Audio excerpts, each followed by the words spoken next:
Dear students, class 12th maths chapter 1 relations and function. Relation function is a parts or continuum of 11th class. Already relation function 11th class में भी है और उसमें आपको सारी definitions discuss की गई हैं कि यहाँ पर रिलेशन किसे कहते हैं और फंक्शन किसे कहते हैं।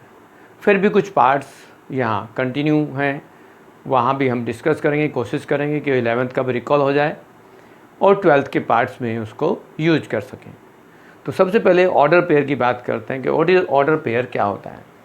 तो यदि हमारे पास कहीं कुछ इस टाइप में लिखा हो एज ए एंड बी, तो इस स्मॉल ब्रैकेट के अंदर जो एलिमेंट हम लिखते हैं उनको कहते हैं ऑर्डर पेयर।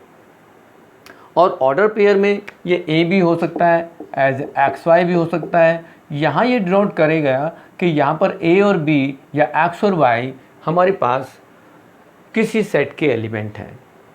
हम ये कह सकते हैं कि यहाँ पर एक्स बिलोंग्स टू ए, एक ए सेट है।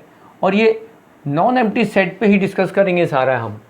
यहाँ पर ये कोई भी नॉन एम्प्टी सेट होगा जिसमें कोई भी एलिमेंट कुछ ना कुछ होगा ज़रूर, उसी को हम कहते हैं नॉन एम्प्टी सेट। यहाँ पर एक्स वाई या ए बी कोई भी एलिमेंट होगा, यहाँ कहेंगे एक्स बिलोंग्स टू ए या x y and y also belongs to A.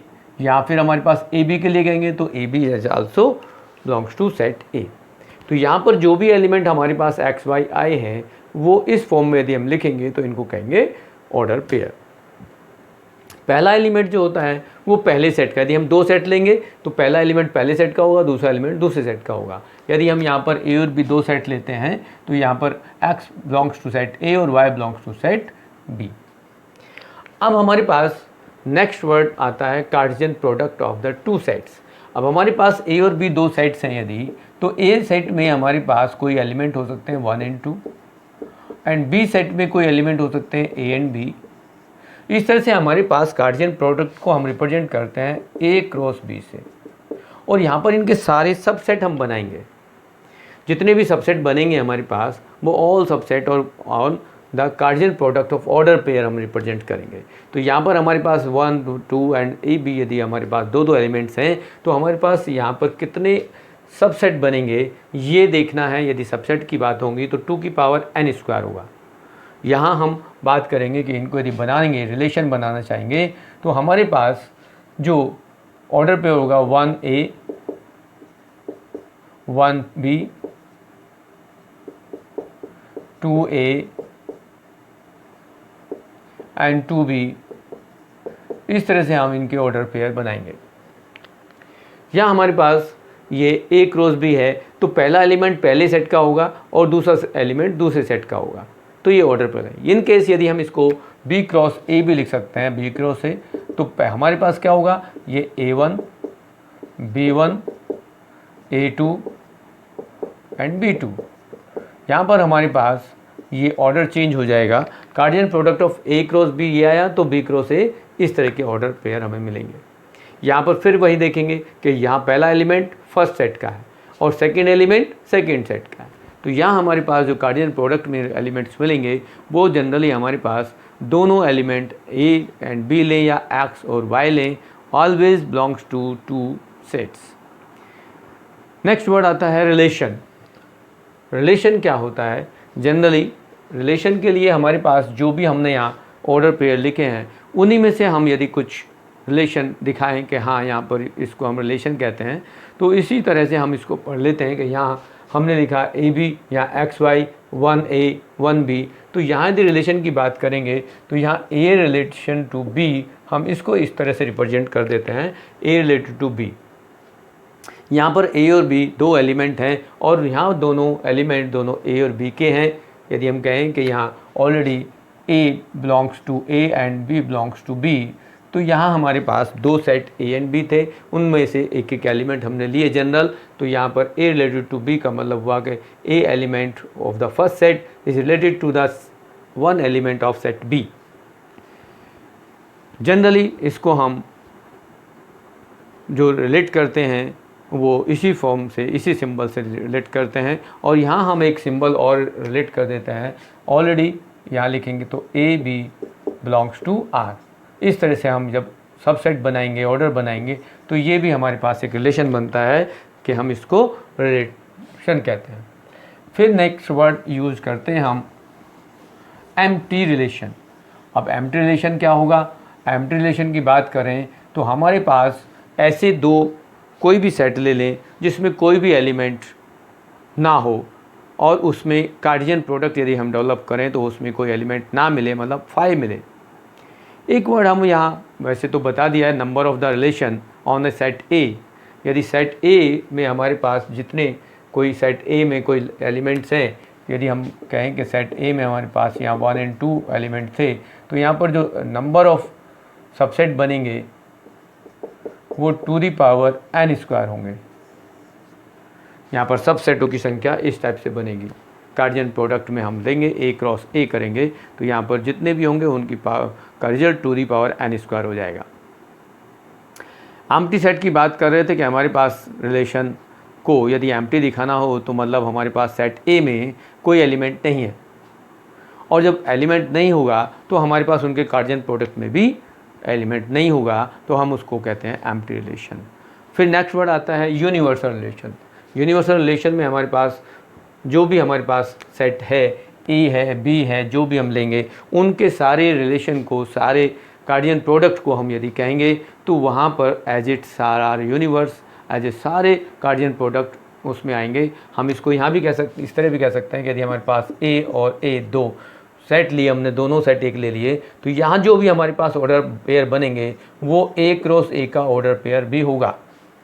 Means this is subset of A cross ए, यानी कि इसको हम कहते हैं यूनिवर्सल सेट।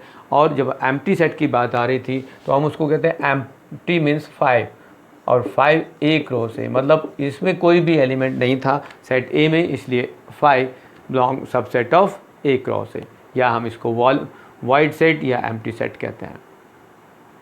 नेक्स्ट है आइडेंटिटी रिलेशन। आइडेंटिटी रिलेशन में हम बात करते हैं कि यदि हमारे पास ए जो एक सेट है उसमें कोई एलिमेंट ए बी है, लेकिन हम यहाँ पर दिखाएंगे कि ए और ए दोनों हमारे पास यहाँ एक ऑर्डर पेयर बना जिसमें दोनों सेम नंबर है। ए है तो ए होगा, बी है तो बी होगा, सी है तो सी होगा, मतलब एक्स वाई जो कुछ भी होगा वो सेम होना चाहिए। या हम कहेंगे कि जैसे ए दोनों है तो हम कहेंगे ए बिलोंग्स टू ए। इस तरह से हम इसको रिप्रेजेंट करते हैं। यहाँ फिर उसके बाद आता है इसमें इन्वर्स रिलेशन। ये पॉइंट है इन्वर्स रिलेशन। तो इन्वर्स रिलेशन हमारे पास, यदि हमारे पास ये एक सेट है और ऑर्डर पेयर हम कहते हैं कि ए एंड बी हमारे पास बिलोंग्स टू आर है, तो यहाँ एक रिलेशन बी टू ए यदि हमें मिल जाए और ये भी बिलोंग्स टू आर है, तो एक हमारे पास जो रिलेशन है वो इन्वर्स रिलेशन होगा। ए बी यदि हमारे पास एक रिलेशन बनाता है, वेरीफाई करता है, तो उसमें बी ए बी एक उसी से रिलेट होगा, और हम इसको इन्वर्स को फिर रिलेट करते हैं कि आर इन्वर्स। इस तरह से हम इसको रिप्रेजेंट करते हैं कि ये हमारे पास इन्वर्स ऑफ रिलेशन का सिंबल है।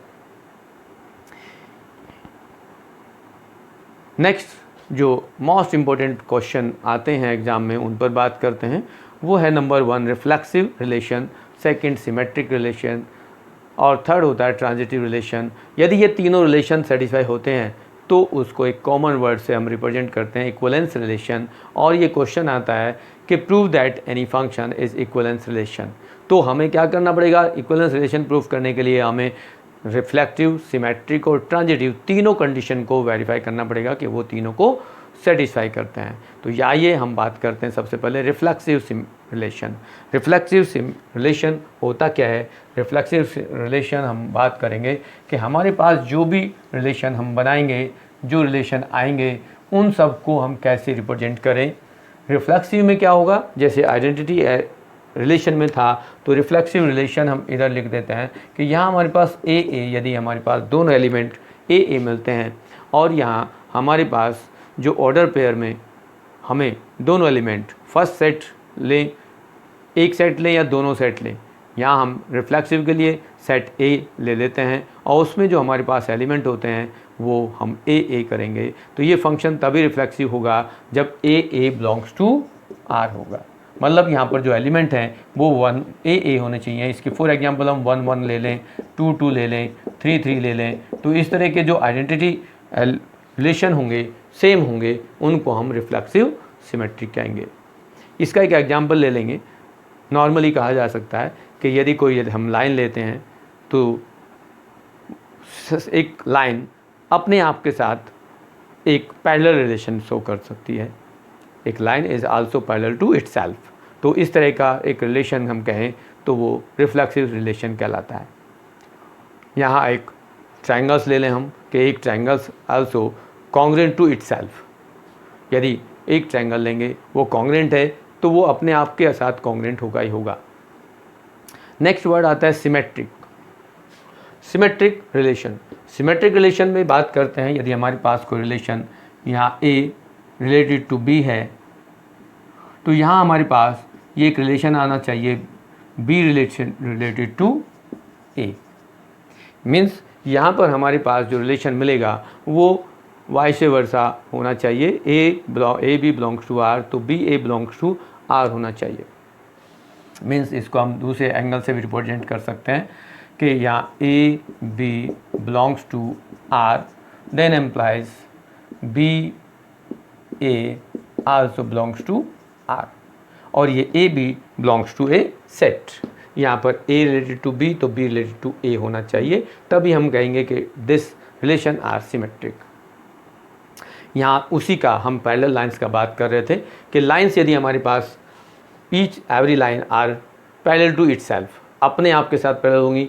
बट यदि यहाँ हम कह दें कि दो लाइंस हमारे पास हैं तो दो फर्स्ट लाइन सेकंड के पैरेलल है तो सेकंड फर्स्ट के पैरेलल होगी, तो वो सिमेट्रिक रिलेशन भी यहाँ पर सेटिस्फाई होगा। नेक्स्ट और थर्ड पार्ट है ट्रांजिटिव। ट्रांजिटिव में हम लेंगे यदि तो A related to B and B related to C then implies A related to C. यहाँ हम इसको इस तरह रिप्रेजेंट करें या फिर कहेंगे A B belongs to R and B C belongs to R then implies A C belongs to R. इस तरह से हम रिप्रेजेंट करेंगे तो इस केस को हम कहते हैं ट्रांजिटिव कंडीशन। मतलब यदि एक लाइन दूसरी लाइन के पैरेलल है और दूसरी लाइन तीसरी लाइन के पैरेलल है तो first line also parallel to third line. फिर एक एग्जांपल लेते हैं कि one triangle is also congruent to itself, one triangle congruent to other triangle and other second triangle also congruent to first triangle. But if you taking three triangles, तीन triangles लेते हैं, first triangle second के साथ congruent है, second third के साथ congruent है, तो फर्स्ट भी थर्ड के साथ कॉन्ग्रुएंट होगा। और इन सारी कंडीशनों को सेटिस्फाई करने के बाद एक कॉमन रिजल्ट आएगा कि रिलेशन आर इक्वलेंस। तो इन तीनों को कंडीशन बता देंगे, यदि हम प्रूफ कर देते हैं तभी हम कहेंगे it is a equivalence relation. तो ये एक 4 मार्क्स का क्वेश्चन अक्सर एग्जाम में आता है। तो इस टाइप से आपके ये वर्क और रिलेशन पर बात आती है। फिर आता है domain, codomain and range. Domain is the first element of order pair. कभी भी आप ऑर्डर पेयर लिखेंगे तो उसमें ए और बी जो होता है उसमें ए जो है वो डोमेन होता है और सेकंड एलिमेंट जो होता है वो रेंज होता है। यहाँ हमारे पास दो सेट ले लें, यदि हमारे पास कहीं हम लिख दें कि ए सेट है, कोई बी सेट है, यहाँ पर ए में कुछ है एज 1 2 3, यहाँ बी में हम लिख दें 1 as A B C and D, इस तरह से रिप्रेजेंट कर दें। तो हमारे पास यहाँ यदि 1 2 3 ए बी सी से रिलेटेड हैं तो डोमेन 1 2 3 होगा और 1 ए बी सी रेंज होगा। बट यदि पूरे सेट की बात करेंगे तो वो कोडोमेन होगा। ध्यान रखना है कि हमारे पास जो भी रिलेशन बनेंगे उसमें ऑर्डर पेयर जो बनेंगे, ऑर्डर पेयर का फर्स्ट एलिमेंट जो होता है वो डोमेन होगा, सेकंड एलिमेंट जो होगा वो रेंज होगा, और जो एक सेकंड सेट है बी उसको टोटल को हम कंप्लीट को कहते हैं is a codomain of this relation. तो ये domain, range and codomain I hope clear हो गया होगा। ऑल्सो ये रिपीट हो चुका है 11th क्लास में सारी बातें। नेक्स्ट अब पॉइंट आता है function. What is a function? एक फंक्शन रिलेशन में फंक्शन में रिलेशन में क्या अंतर है। तो रिलेशन तो जनरली 11th में भी था और उसमें बताया गया था कि हम एक रिलेशन में एक सेट को दूसरे सेट के साथ रिलेट कर सकते हैं, बट बहुत सारे रिलेशन ऐसे हैं जो हम उसको सम टाइम कभी तो कर सकते हैं लेकिन एवरी टाइम नहीं कर सकते। तो यहाँ जो फंक्शन की डेफिनेशन दी गई है उसमें कहा गया है कि if you have the set A and B are non empty set, A subset F of A cross B, यदि ए जो है वो ए क्रॉस बी का सबसेट है तो it called be function from A to B. यदि A cross B का यानी कि कार्टेशियन प्रोडक्ट का सबसेट यदि हमारे पास ए है, सबसेट ए है और वो ए बी का क्रॉस कार्टेशियन प्रोडक्ट में आता है तो हम उसको फंक्शन कहेंगे और इसको रिलेट करेंगे function from A to B. यहाँ हमारे पास कुछ इसको रिप्रेजेंट करने के लिए इस तरह से हम लिख सकते हैं कि यहाँ f such that a approach to b, कि यहाँ पर a के एलिमेंट जो भी होंगे वो b से रिलेट होंगे और यहाँ a b का जो कार्टेशियन प्रोडक्ट होगा वो a भी उसका सबसेट होगा। अब यहाँ फिर बात आती है कि एलिमेंट यदि हमारे पास पहला है, एलिमेंट ये पहला एलिमेंट है तो वो क्या होगा, उसको हम जनरली जो है प्री इमेज कहते हैं। जो डोमेन वर्ड था अब उसको हम प्री इमेज कहेंगे। किसकी प्री इमेज है, वो सेकंड एलिमेंट की प्री इमेज है। ए इमेज है किसकी, प्री इमेज है किसकी, बी की। यदि ये एक्स वाई होता, यदि हम यहाँ एक्स और वाई लिख दें तो X is the pre image of Y, तो फर्स्ट एलिमेंट जो एक्स होगा उसको प्री इमेज कहेंगे ऑफ वाई और X is called of the domain. हम एक्स को आल्सो डोमेन भी कहेंगे, प्री इमेज भी कहेंगे। बट यदि हमारे पास कोई वाई सेट है, कोई सेट दूसरा है बी सेट है, उसके सारे एलिमेंट को लें तो हम उसको कोडोमेन कहेंगे। अब आती है रेंज। तो रेंज वही होते हैं जिनका रिलेशन हमारे पास ऑर्डर पेयर में होता है। यहाँ हमने रिलेट किया कि 1 2 3 ABC से रिलेटेड है, तो 1 2 3 तो डोमेन हो गए, ABC रेंज हो गए, बट ABCD पूरा जो सेट है वो कोडोमेन हुआ। ये आई होप क्लियर हो गया होगा कि हमारे पास रेंज क्या है। रेंज रिलेटेड एलिमेंट्स को कहते हैं जो हमारे पास एज ए बी है, सेकंड एलिमेंट है। अब आता है फंक्शन, टाइप ऑफ फंक्शन।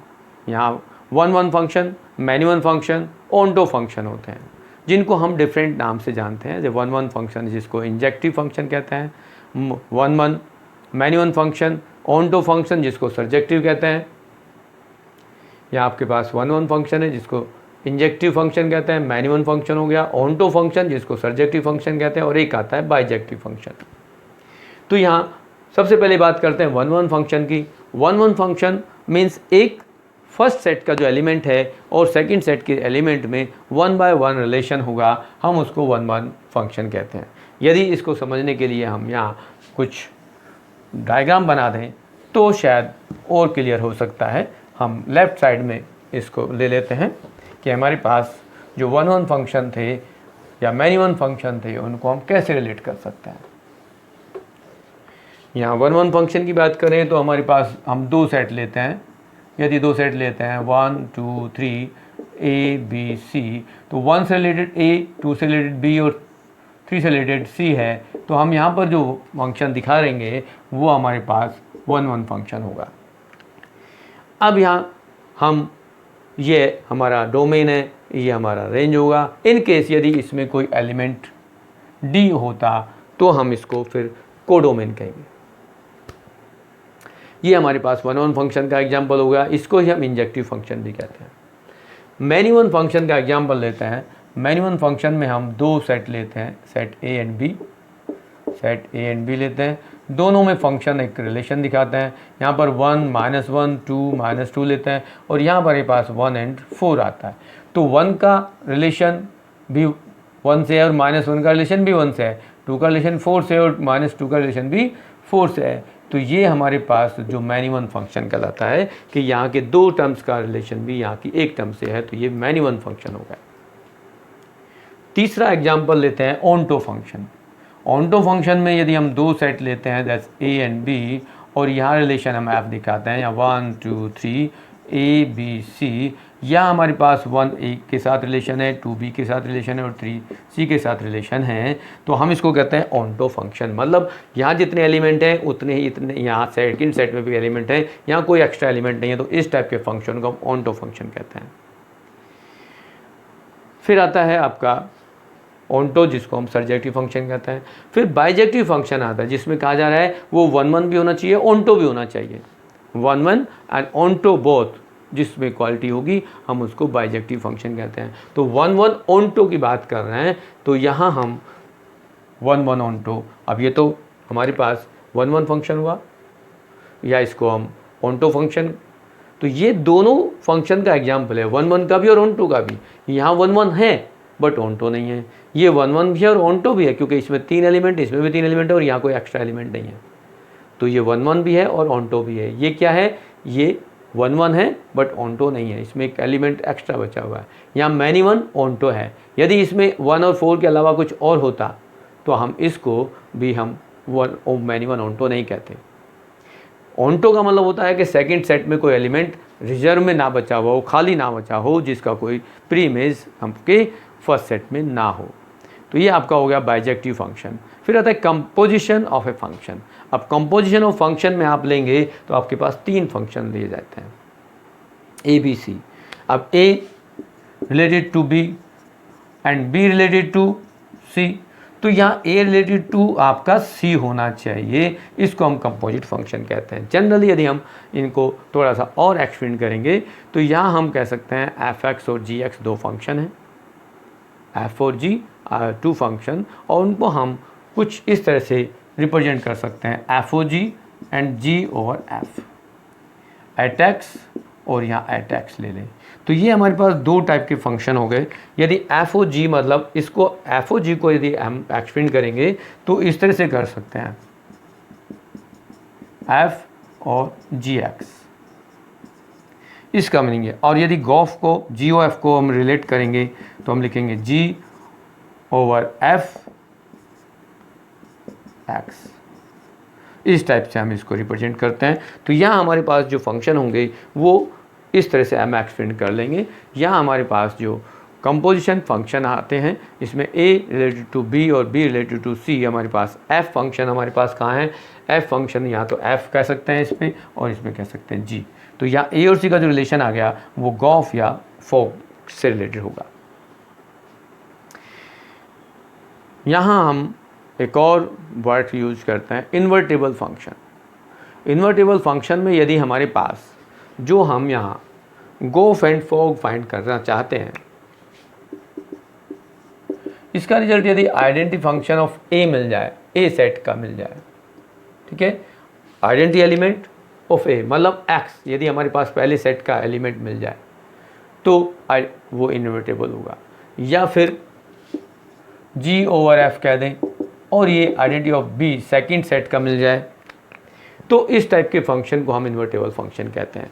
हम गॉफ और एफ ओ जी या जी ओ एफ दोनों की कैलकुलेशन करेंगे, फाइंड आउट करेंगे, आइडेंटिटी फंक्शन हमें मिल गया तो हम उसको इन्वर्टेबल फंक्शन कहते हैं, और इसका इन्वर्स को हम जो रिप्रेजेंट करते हैं उसको हम एफ इन्वर्स से रिप्रेजेंट करते हैं। इस तरह से रिप्रेजेंट करेंगे एफ इन्वर्स, मतलब function of combination function are inverse, inverse of the combination.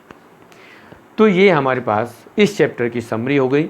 कुछ और यहाँ पर स्पेशली बाइनरी ऑपरेशन को इस 1 ईयर के लिए यहाँ से हटा दिया गया है, तो ये आगे के टॉपिक आपके सिलेबस में नहीं आएंगे इस बार।